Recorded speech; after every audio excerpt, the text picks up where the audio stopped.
Please be ready for dictation of transcription number 303 from Sir Kailash Chandra magazine. It is an extract from the report of the Election Commission.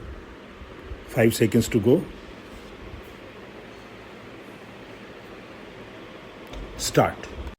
Suggestions have, however, been made to the Election Commission that a chief electoral officer appointed under the present system might find himself to be too much under the control of the state government and that he might not sometimes be free to act independently in his capacity as the chief electoral officer, particularly in respect of matters which have a direct or indirect bearing on questions involving a political complexion or implication.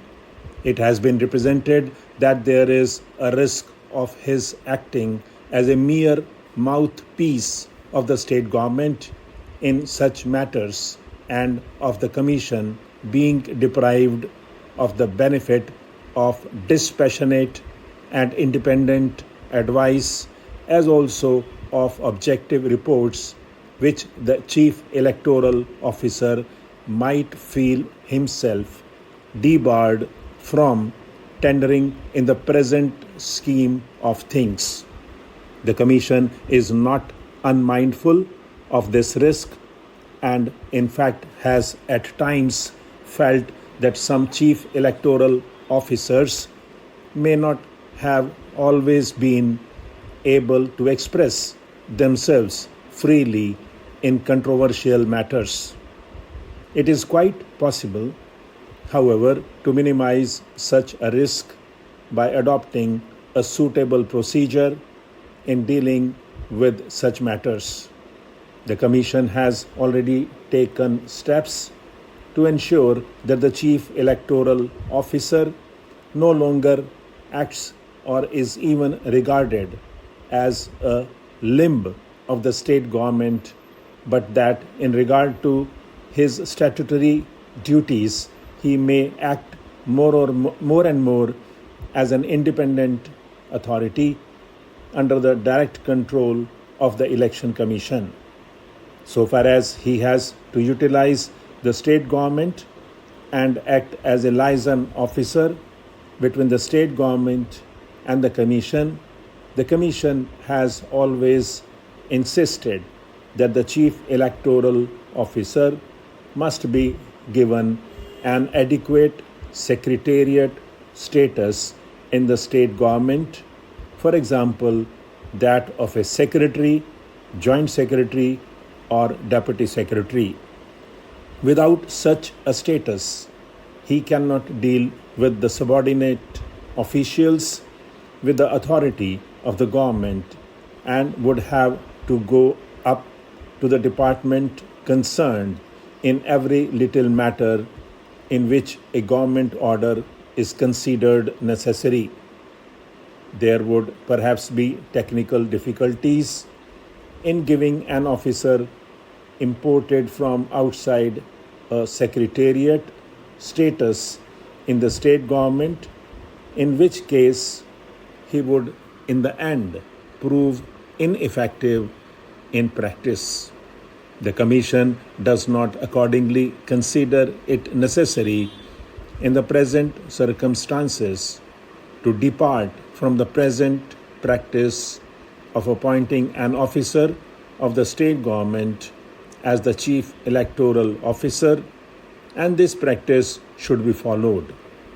An effective answer to the criticism leveled against the present system would be to divide the duties and functions of a chief electoral officer into two distinct categories, viz. Electoral and administrative, and to demarcate the two categories as clearly as possible.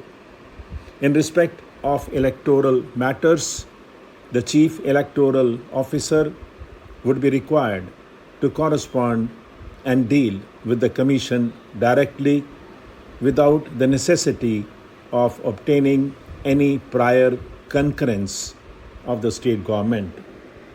The state government need not, in fact, be troubled with any of such matters with which it would not be directly concerned.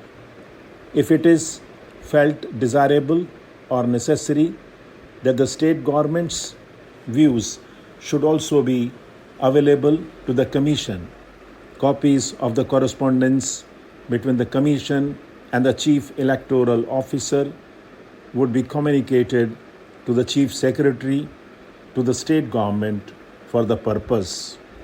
In respect of all administrative matters, however, the Chief Electoral Officer would function in full consultation with the concurrence of the state government. In fact, this procedure has already been brought into operation and has been working satisfactorily. In the light of the experience gained during the last 8 years, the Commission has come to the conclusion that the Chief Electoral Officer of a state should be a senior officer of the state government, preferably with the status of a joint secretary at least. Except for a year or so during the general elections, there is no objection to his being a part-time officer, but in every such case, a junior whole-time officer should invariably be made available to him as his deputy. The Commission has noticed that many part-time chief electoral officers find it difficult, in view of their other preoccupations, to undertake tours to the districts, and this inevitably results in the loss of an effective touch between the chief electoral officers on the one hand and the district officers and the other election officers in the district on the other. Experience has also shown that occasional, if not frequent, inspections of election offices in the district headquarters and the subdivisions have a salutary effect in toning up the efficiency and removing the working defects of these offices.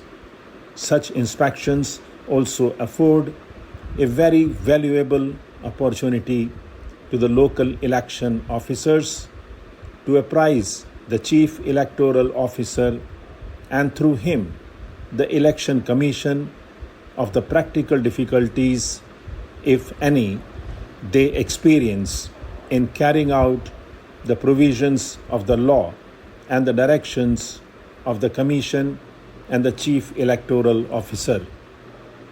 Not unoften has it been found that a particular officer has evolved some procedure in detail or introduced some innovation. Stop.